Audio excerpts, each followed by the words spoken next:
Many of New England's ancient sewage systems date back to a time long before we worried about what goes into our rivers, lakes, and streams. Part of me wants to go with the popular idea, let's never dump anything into the river. What I'm trying to wrap my head around is it could be worse. From the New England News Collaborative, this is Next. I'm John Dankosky. Our waterways are much cleaner than they were before the Clean Water Act of the early 70s, but there's a big push on to keep out even more pollutants. We'll investigate. We'll also look back at Boston's ill-fated Olympic bid. There might be a sense of pride and elation that lasts for the 17 days and maybe a few days after that. But that doesn't justify a $15 to $20 billion investment. We'll find out what happens to that aluminum can you throw in the recycling bin, and we'll meet a Maine maker who uses Yankee ingenuity to get any job done and then shares it on YouTube. I live my life by saying I can do something that I can't. It's Next. Next is powered by the New England News Collaborative, 8 public media companies coming together to tell the story of a changing region, with support from the Corporation for Public Broadcasting. This is Next. I'm John Dankosky. We're going to start today's show with the water we drink, the water we swim in, the water we flush down the toilet, and the water we put into our rivers and lakes.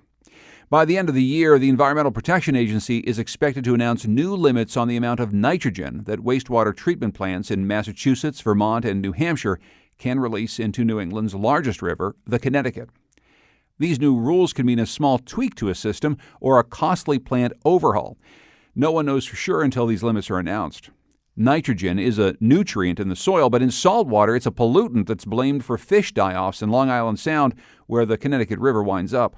New England Public Radio's Jill Kaufman has our story. The Connecticut River is the largest freshwater tributary to the salty Long Island Sound. Nitrogen in the river is not considered a pollutant by clean water standards, but it quickly becomes a pollutant in salt water, where it causes rapid algae growth. When that algae finally consumes all of the nitrogen, and nitrogen comes in pulses, it doesn't come 100% all the time, they grow like crazy. Judy Preston is standing near the Long Island Sound in Old Lyme, Connecticut. She's a scientist with UConn and the EPA's Long Island Sound study, which in 2001 set a nitrogen reduction target for the Sound, regulating wastewater treatment plants in Connecticut and New York. The algae's life cycle, she says, saps oxygen away from other vegetation and aquatic life, and when algae die, then they start sinking down to the bottom. That's where the bacteria comes in and starts to consume the dead algae. And in doing that, they're consuming oxygen. And without oxygen, over the last few decades, fish have suddenly died by the thousands. Marshland has deteriorated. The whole system suffers. No one who works in wastewater treatment wants to witness a watershed slowly being killed off, including Mickey Nowak, who delights, in fact, at the sight of people fishing in a river he's helped keep clean. Looks like you could jump right in, right? We're standing on the banks of the Connecticut River near the endpoint of the sewage treatment process. Below us is the pipe where up to 67 million gallons of effluent, the treated water, go into the river every day. This is a nice effluent, does quite nicely in the Connecticut River. I'm sure the nitrogen's under 10 milligrams per liter, so... Nowak is the plant manager at New England's second largest regional wastewater treatment facility, serving 7 towns. It's right across the river from the Basketball Hall of Fame in Springfield, Massachusetts, about 70 miles from Long Island Sound. Don't forget, the atmosphere is 70. Back in his office, like a science teacher, Nowak has 3 jars set up on a table. One is raw sewage, the influent, what comes into the plant. And it looks pretty clear. Well, listen, sewage is mostly water. It's mostly water. Nowak describes the influent genteelly, industrial and domestic flow. Well, it's what you flush down the toilet and pour down your sink. There's toilet paper in the jar. You can't really see it because it's manufactured to break down into tiny microscopic pieces. And there's nitrogen, too, because it's in what we eat. Ammonia is your most toxic form of nitrogen to go in a river. You know, the organic nitrogen, which is in urine and fecal matter, converted to ammonia in the collection system. And I think you've smelled ammonia in a diaper, right? Oh, yeah. Yeah, so the diaper hasn't been changed. And this plant, Nowak says, does a good job removing nitrogen, and it could remove even more. The technology is there, but it would cost a lot of money. When this plant was first built, like plants all over the country in the 1970s with gobs of federal money from the Clean Water Act, People were just happy to have a secondary treatment plant. They weren't even thinking about nitrogen. But then over the years, that became more important.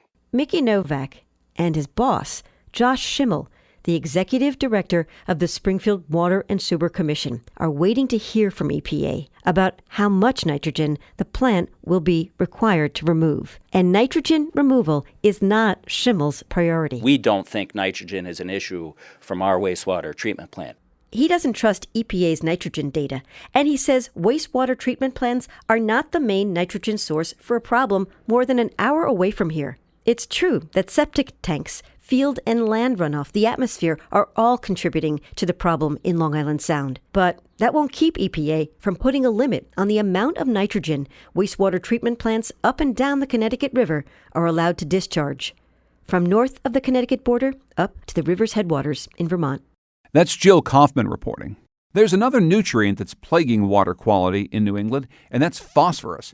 It's linked to toxic blue-green algae blooms in Lake Champlain. But that's just one of the problems the podcast Brave Little State went to investigate for their latest episode. The People-Powered program from Vermont Public Radio asks for listener questions, and a listener named Mike Brown asked, how are we going to address the aging sewage systems in Vermont? He was concerned about what he was hearing about gross sewage overflows that were happening more frequently with big storms and flooding. As Brave Little State found out, the problem is linked to climate change and an antique sewer system that in some spots predates the automobile. Taylor Dobbs is Vermont Public Radio's digital reporter, and he co-reported this episode with host Angela Evansy and question asker Mike Brown. Taylor, welcome back to Next. Hi, John. Good to be here. Well, let's start with that big question about the aging sewage systems in Vermont. Just how aging are they? These systems, they can be really old. I mean, a lot of them were sort of redeveloped after the Clean Water Act passed in the 1970s. But as Vermont was settled, people needed to do something with their sewage. And so we see pipes that are being pulled out of the ground and renovations that date back to Abraham Lincoln's tenure as president. So really old systems.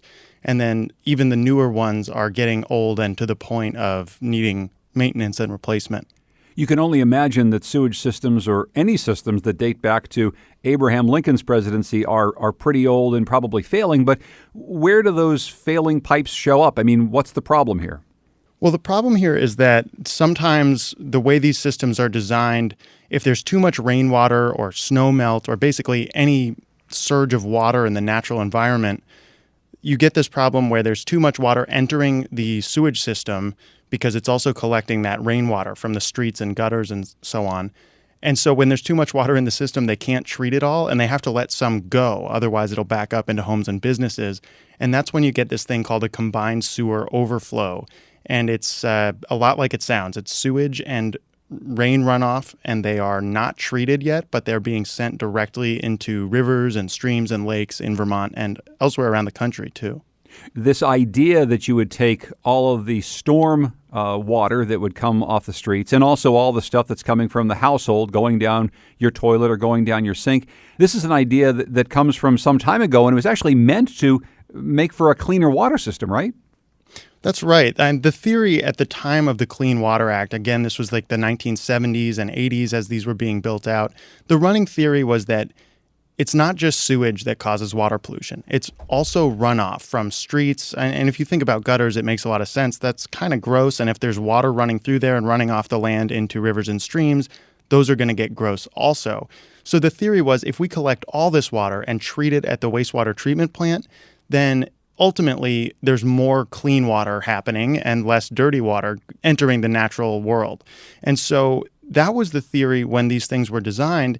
And in practice, it does do that. Most of the time when these things aren't overflowing, they're gathering stormwater and sewage and they're treating them, and it's cleaner than what we would otherwise have. The issue is that as they've aged and as the storms have gotten more severe, these sewer overflows are happening more often, and that is problematic for kind of obvious reasons. We don't want untreated sewage in the rivers and lakes. In terms of how often these happen, while we were reporting this episode in the month of April, there were, I think, 15 of these, and they totaled more than 1 million gallons of untreated water released into rivers and streams. So, Taylor, you took a trip to Rutland, Vermont with Angela and Mike to see what combined sewer overflow, or CSO, actually looks like. Let's give a listen.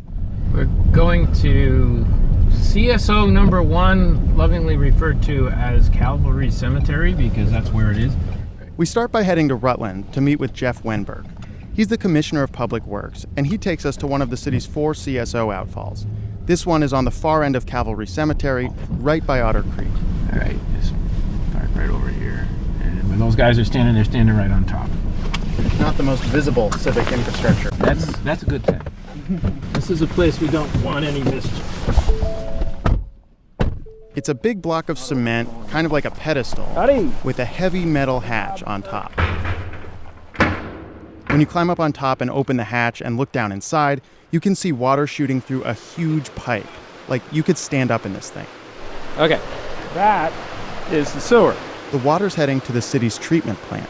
See it flowing in that direction diagonally? Remember that a CSO is basically a junction.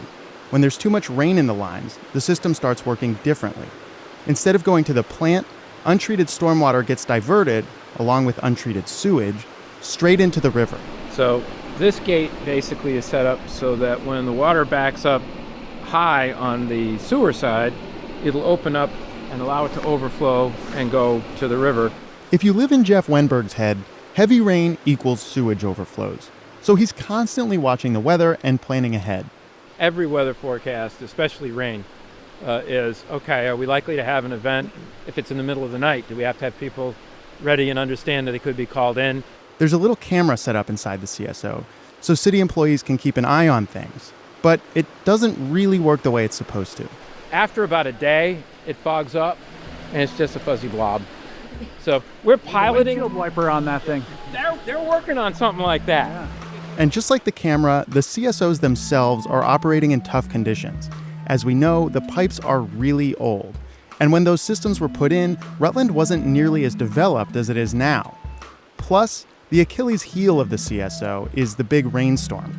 And because of climate change, we're getting a lot more of those. It's not a good combination, as our question asker Mike figures out. Just ballpark, how often do you see the water go over that level per year? A year, anywhere from 20 to 30 times. And arguably, it would be great if we could get it down to one or two every 5 years.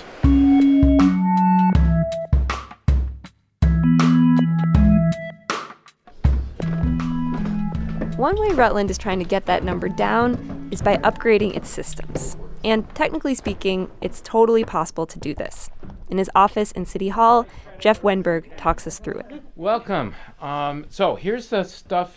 There's a big map of the city spread out on a table, and Mike, champion question asker that he is, literally puts his finger on a recent fix. Yeah, I want to understand this green blotch by Crescent Street a little better. Yeah. It says former combined, but now it's separated. Yep. It turns out there's a way to take the combined out of combined sewers and separate the pipes, send the sewage to the treatment plant, and treat stormwater on its own so it doesn't cause overflows. This involves something with a very cool name, the swirl separator. It goes through a vortex chamber and Like a centrifuge? Yeah, kind of. It's just by itself. Just the flow of the water itself causes it to swirl. Whatever's floating in the stormwater that's not supposed to be there gets captured, and everything else goes into a stream. And it's amazing how much stuff comes out of there, and they do work. But Wenberg says separation projects like that are not the answer to Mike's question. For one, because it would be super expensive. This project Rutland did was in one neighborhood. It cost $5.2 million. And it didn't even allow them to retire one of their CSOs. It just takes the load, so to speak, off part of the system. If we were to separate everything on this map that's currently combined, you're looking at $120 to $150 million, and that's to get rid of 4 locations. That's just in Rutland. Across Vermont, there are about 62 other CSOs. Now, what about the other 62? Not only can we not afford it, it's bad policy. Bad policy, Wenberg says, because combined systems, when they're not overflowing, are doing a much better job than separated systems. That swirl separator really can't compare. It's not even remotely close to what's going on at the treatment plant. Wenberg jokes on tours that he gives that if he had to choose between drinking a glass of water from Otter Creek and a glass of treated water from the sewage treatment plant, he'd choose the treated water, though he did not demonstrate this for us. This is totally not the answer I was expecting, because when Taylor was telling me about this $5.2 million project that he's covered in the past, I fully expected to come down here and have you say, yep, we did it, it's working great, and now we just need money to do it 10 times over. Is that am I the only one who's surprised by this? Part of me, deep inside, wants to rail against it and go with the popular idea of let's never dump anything into the river. And what I'm trying to wrap my head around is the idea that it could be worse.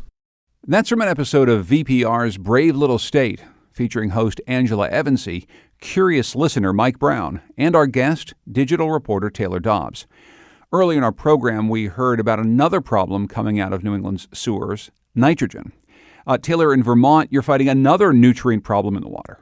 The big problem that we have here in Vermont is actually in Lake Champlain, and it's similar in that it's a chemical that's running off the land and causing problems in the water.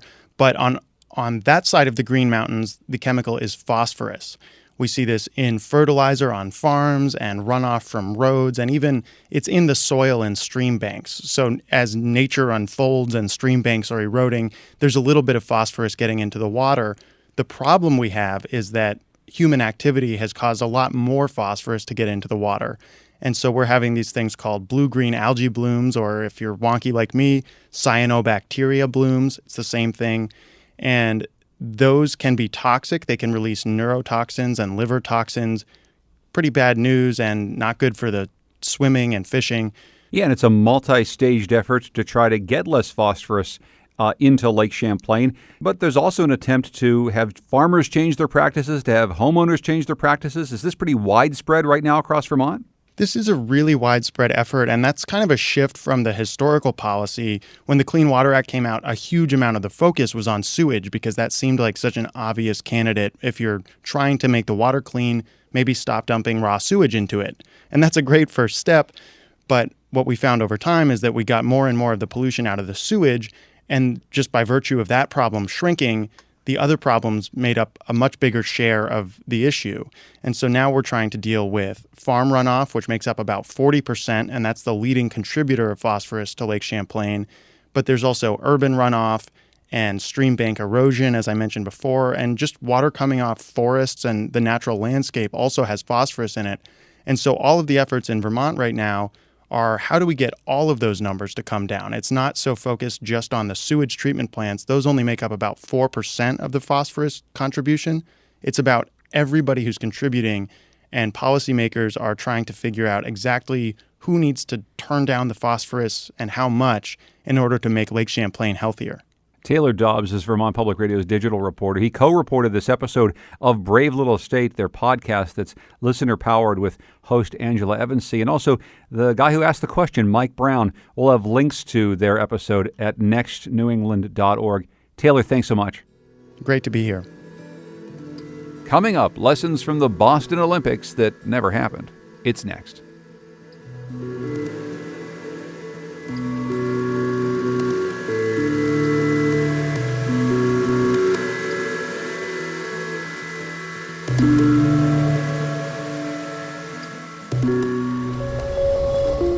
Next is made possible in part by our founding supporters who believe in the power of collaborative news coverage, including the Common Sense Fund, supporting the New England News Collaborative in its coverage of climate change and global warming. At the end of July, the city of Los Angeles reached a deal with the International Olympic Committee to host the 2028 Summer Games. LA was actually competing with Paris to host the 2024 Olympics, but city officials agreed to wait 4 more years. Paris will take 2024. A few years back, though, before the U.S. Olympic Committee set its sights on LA, they chose another city. What happened here is Boston was selected by the USOC to be this country's representative in a global competition to determine who will host the 2024 Olympics. This is the start of the race. That's Massachusetts Governor Charlie Baker in January 2015. That race lasted only until July, when the city's mayor, Marty Walsh, announced that he would not sign a contract that would promise taxpayer funding for Olympic cost overruns, and the Olympic bid for Boston came to an end. So what happened? Well, less than a month after that January press conference, a snowstorm ground the T, Boston's subway system, to a halt, prompting big concerns about the need to fix public transit.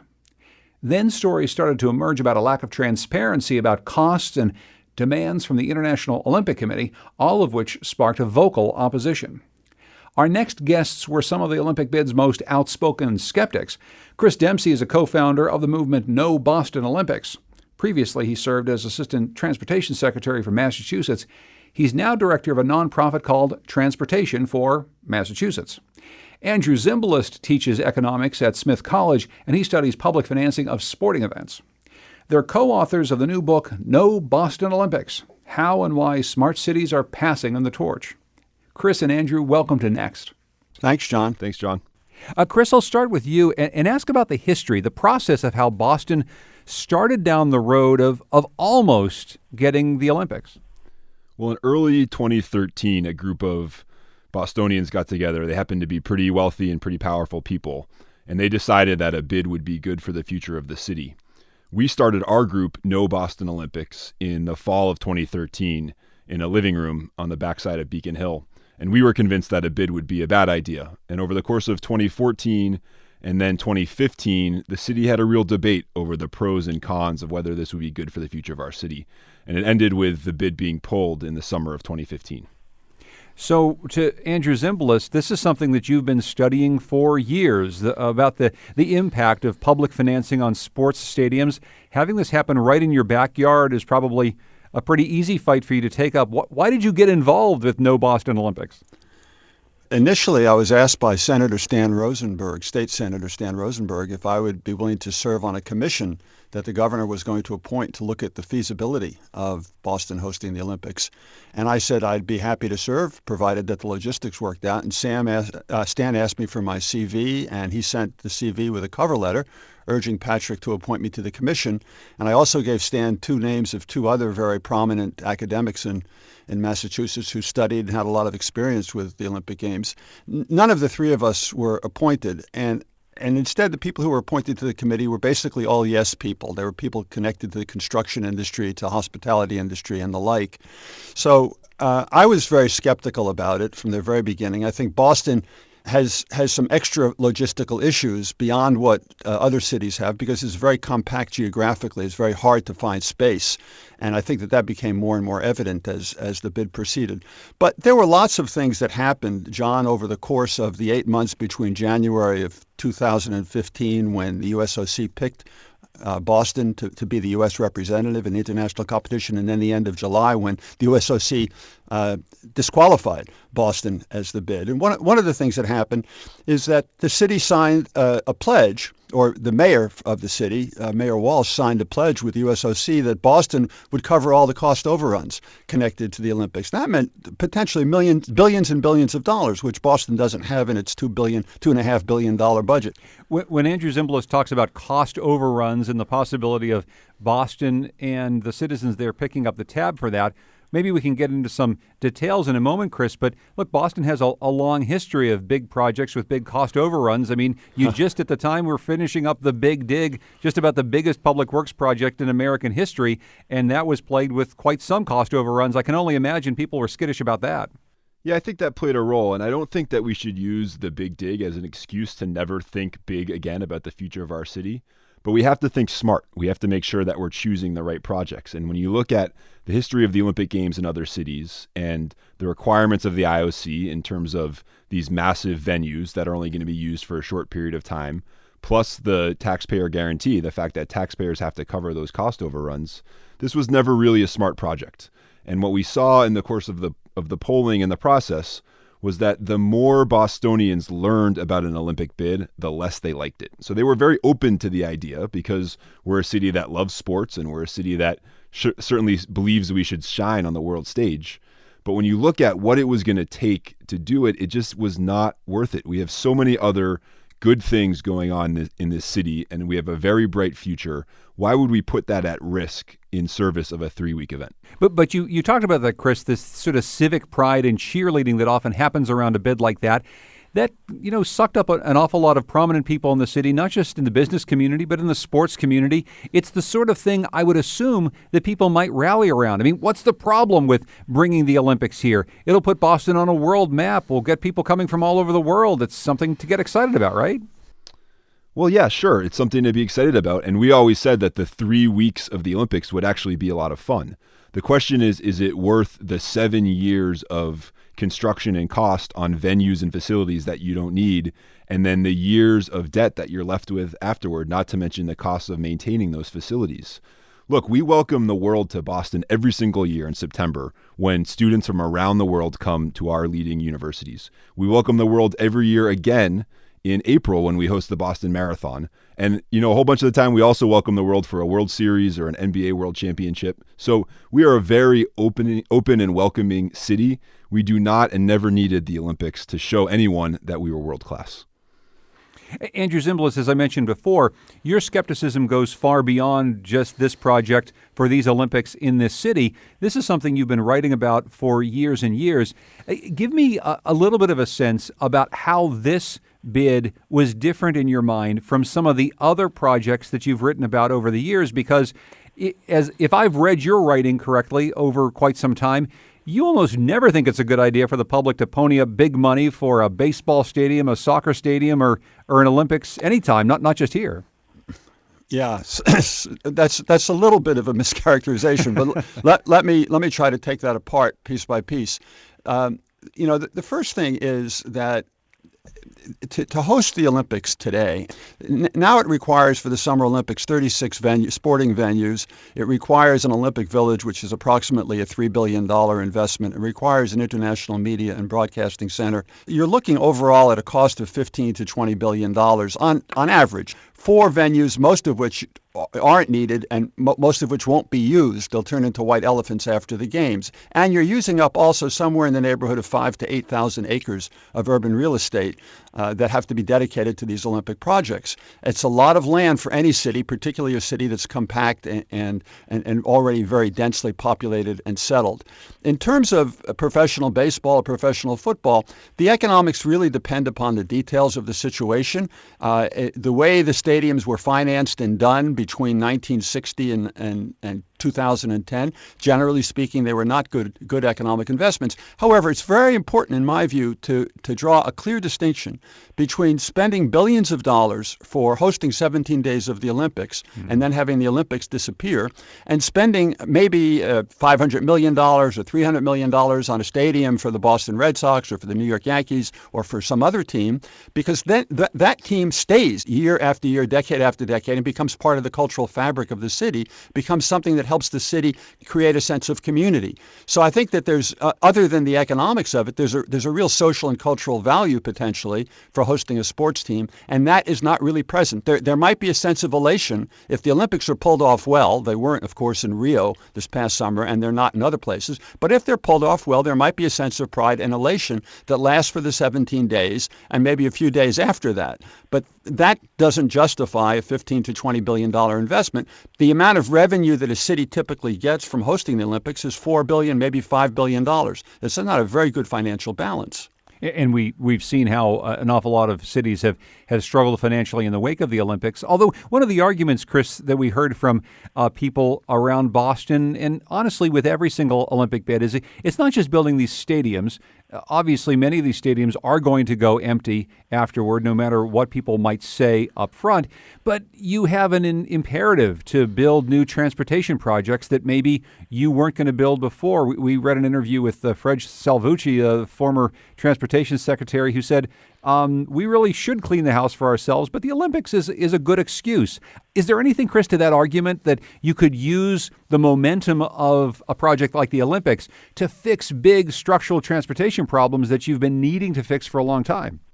Well, I don't think so. And I know Fred pretty well. I used to work in the governor's office in transportation, so I'm familiar with this topic. And look, if you look at the Boston 2024 bid, they had a $5 billion bid, and they didn't commit a single dollar of that $5 billion to upgrading our infrastructure. And then when you ask them, well, are there commitments that have to be done for the Olympics? They actually said no, because the reality is that the International Olympic Committee doesn't really care whether you have public transportation infrastructure. They're selecting your city on questions like, what time zone are you in? Is this going to look good on television? And do you have enough 4-star hotels that you can put us up in? The International Olympic Committee actually requires that lanes on highways be shut down and reserved only for them, for their sponsors, and for athletes. So they're not taking the green line. These are people like the Princess of Liechtenstein, the Prince of Monaco, the Prince of Malaysia. They're used to getting their way. They're incredibly wealthy, and they're not riding, the green line like I am every day. So this was not going to improve our public transportation. In fact, it was going to be a very significant distraction from the day-to-day issues that Bostonians have with traffic, with our need to improve infrastructure, and then other things like education and healthcare, which of course the Olympics doesn't touch at all. I'm wondering what lessons you think that this particular failed bid or shut down bid for the Olympics in Boston, Andy, might tell other cities around the world. I know that's part of the reason why you wanted to write this book, to maybe have a blueprint for other cities and people who might be considering bringing in Olympics. So what are the big lessons here? Yeah, so part of the lessons have already or had already been absorbed by many cities. For the 2022 Winter Olympics, there were 5 European cities that dropped out of the bidding in 2014 and 2015 because they didn't think it made economic sense. And the IOC was just left with Almaty, Kazakhstan, and Beijing, China, 2 very undesirable choices. And with regard to the 2024 Summer Olympics, Toronto was contemplating a bid. The city council there voted not to pursue the bid. Budapest dropped out, Rome dropped out, and Hamburg dropped out after they looked at the details of the bid. As it happens, Chris and I were invited independently to different universities in Hamburg to talk about what happened in Boston, and we were contacted by these other cities. So we did talk about our experience, and on the basis of having that contact, and having those fruitful conversations, we decided that a book was in order because there's going to be other cities in the future and other movements in the future that want to know about the Boston experience.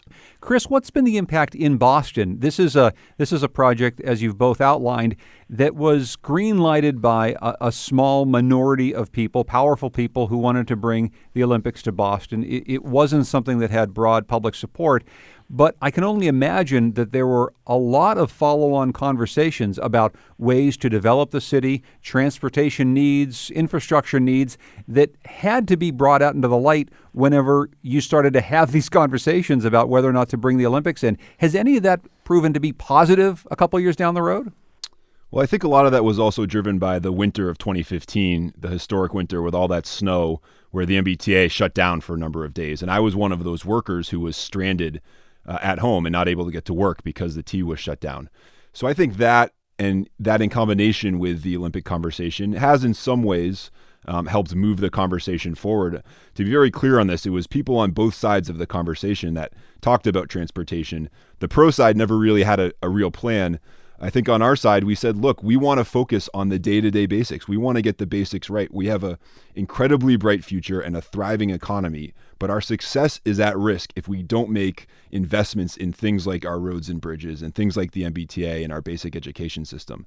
In the intervening time, Boston, which was already a technological hub, it was already a place of great innovation with enormously successful colleges and universities and hospitals, and one of the thriving city centers in America. Chris, it's even gotten bigger and better. It drew GE away from Connecticut. It's drawing more and more young workers to a thriving waterfront district that didn't exist not so many years ago. It almost seems quaint to think about a Boston that had an idea in mind back in the mid 2010s that it had to get the Olympics to be something great, because right now the economy and the sort of burgeoning tech sector of Boston looks pretty great to the rest of us. Yeah, John, I couldn't agree more. I mean, we have a great thing going on up here, and we are lucky to have the economy that we do and the vibrancy that we do. And we have a very bright future. And again, that was going to be put at risk by this Olympic bid. It was not going to be enhanced by that bid. And so I think Bostonians are really happy to sort of move beyond that issue and to focus on that bright future. And if I could add, John, some of the developments that you talked about, GE, Vertex, others, new developments in the Seaport area, these are all developments that received tax preferences from the city on the order of $4 to $11 per square foot. In order to develop the area called Redette Circle that was going to host the Olympic Village in Boston, they were talking about a tax subsidy per square foot of $258. That's indicative of why this was not in the best interests of Boston and not along the same trajectory that Boston had been following to create its successful development over the previous 10 years. The book is called No Boston Olympics, How and Why Smart Cities Are Passing on the Torch. The authors are Andrew Zimbalist and Chris Dempsey. Thank you both so much for joining us. I appreciate it. Thank you very much, John. Thanks, John. Not everyone was so happy to see Boston pass up the Olympic experience. For a different perspective, we turned to Shirley Leung. She writes a business column for the Boston Globe, and she covered the Olympic bid closely. Shirley, welcome to Next. Hi.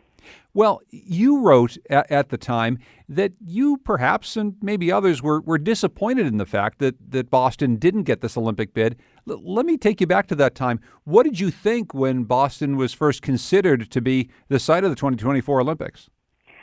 Well, it was, I think a lot of Bostonians, we were a bit surprised. You know, we're a pretty small city, tight quarters, I should say. And so to be hosting, possibly hundreds of thousands of people seemed pretty unbelievable. But, once it sunk in, the idea was that the Olympics would come here and it would be an opportunity to invest in the city, to what we say fix the T, which is our subway system. It would allow us to build more housing, middle-class housing. The athletes, when they come in, we'd build a village for them.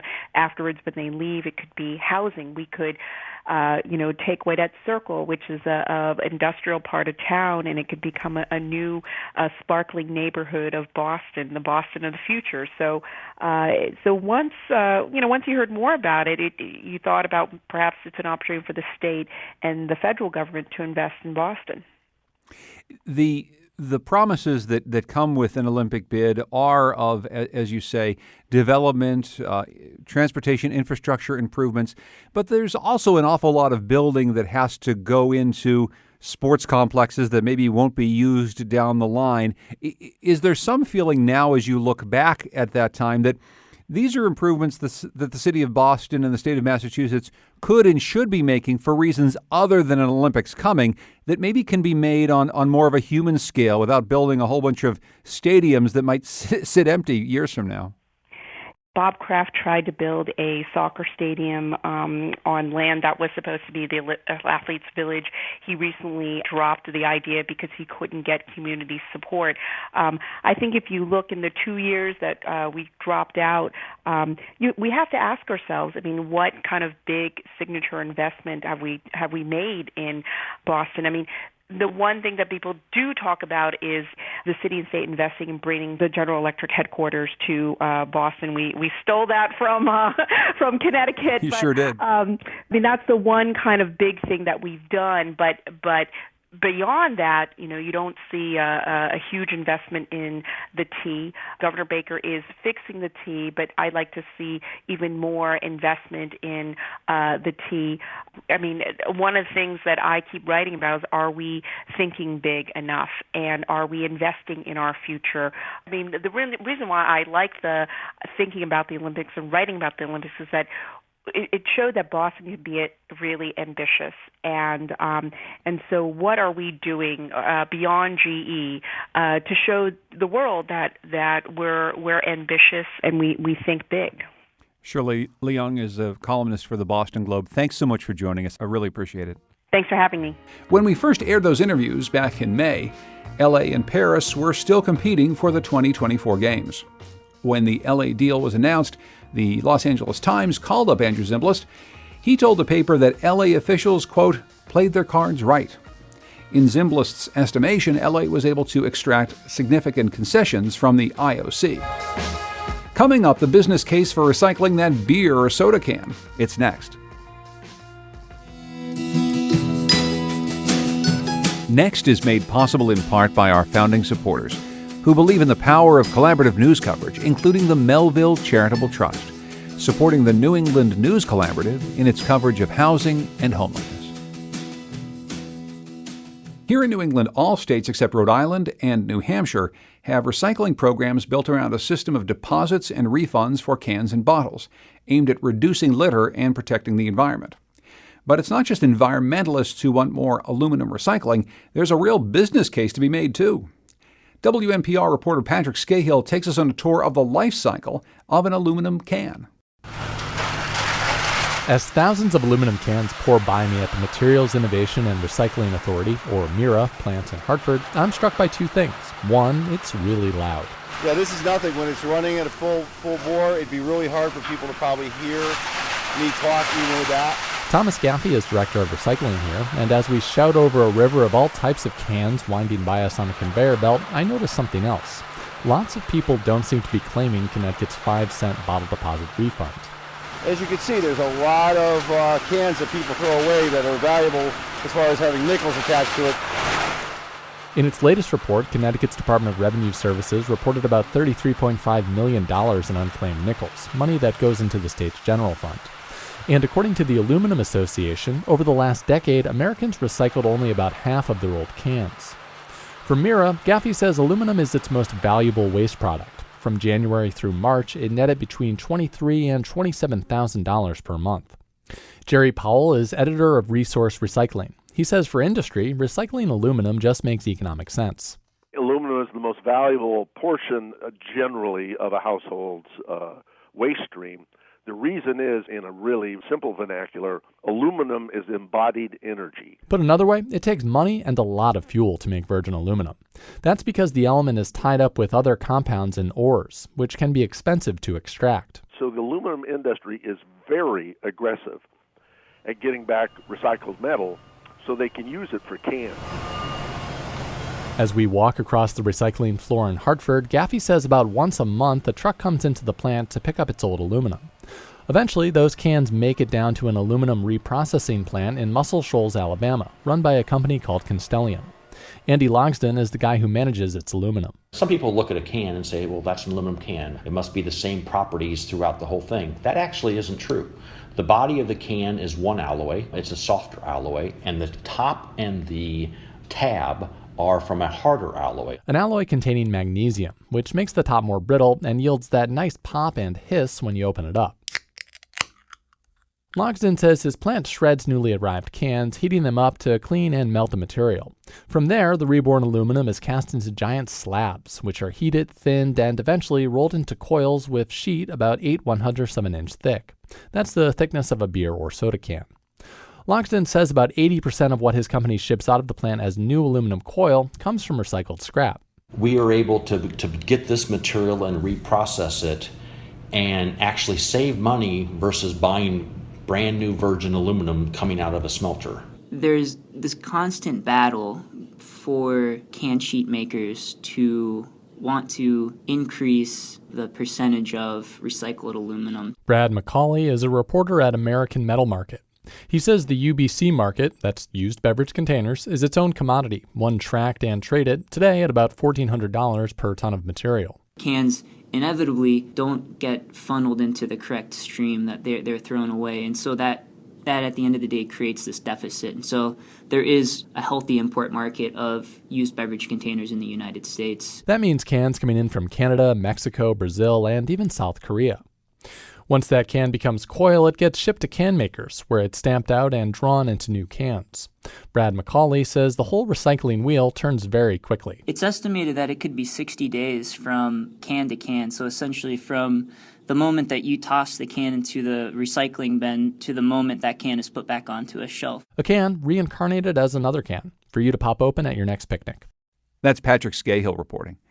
Recycling is one of the hallmarks of a thrifty household, and I don't mean putting that can in the right bin. I'm talking about using stuff that you've already got for something else, or making something up from scratch when you don't have the money to buy something new. Reporter John Kalish introduces us to someone who embodies this Yankee ingenuity and shares what he makes on YouTube.